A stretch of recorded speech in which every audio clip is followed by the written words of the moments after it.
One of my mottos in life is if I can help someone along this way, then my living shall not be in vain.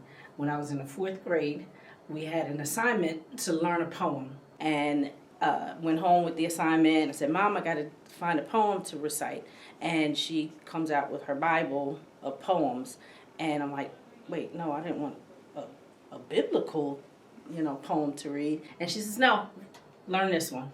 And I was able to learn all of it. But as I learned it, it stuck with me.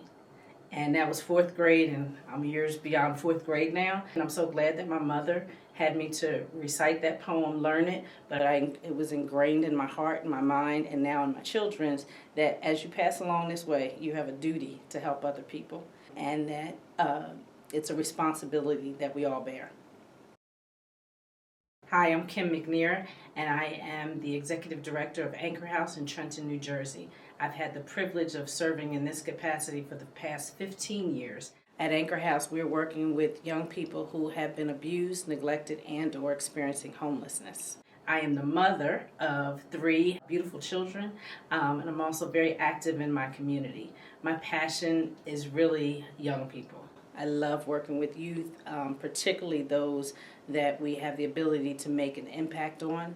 I daily get to work with young people who unfortunately have had numerous traumas in their lives, and to be able to provide them with hope, love, and support is just absolutely amazing, and I appreciate the work that we're able to do and the impact that we can have in their lives. The YWCA's mission to empower women is very important to me personally. I think that we have a responsibility to help one another and raise each other up. Alice Walker, in one of her writings, she speaks about our mothers and grandmothers who, because of where they were in life, were unable to attain certain things, but wanted to make sure that we reach back and create a spark to pass down to other young women. And so in my life, resonates with me personally. I want to create a spark. I want to create a spark for my daughter, for my nieces, and for the young girls that I get to work with every day. I think the best advice I've been given is that I can make a difference. I'm one person, but I can make a difference. And I didn't always believe that or think that, but my voice matters, my vote matters, what I have to say is important. I have to show up. And so I think I want to share with other young women, they too can make a difference. You have a voice, you matter, show up. My favorite part of working at Anchor House is working with the kids, to be able to provide support for them, to be able to be a listening ear, to be able to provide resources and services, and to see them accept those resources and services, to go from being homeless to now being safely housed, to being able to not wanting to open up or to talk to anybody, and now meeting regularly with their therapist. The change in some of our young people, be it great or small, is tremendous and extremely impactful, and I'm glad to be able to do this work every day with them.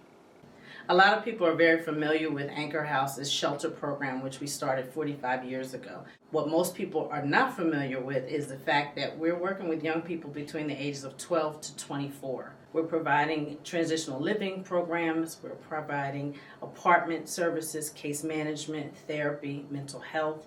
We have a street outreach team and a van that's actively on the street looking for young people who may be unhoused and need support. But we can get them off the streets, come in, have something warm to eat, lay down if you need to, get some clean clothes. Let's figure out how we can help you. We also have a school outreach program where we go into the schools working with young people who may need some additional support. We also work with families.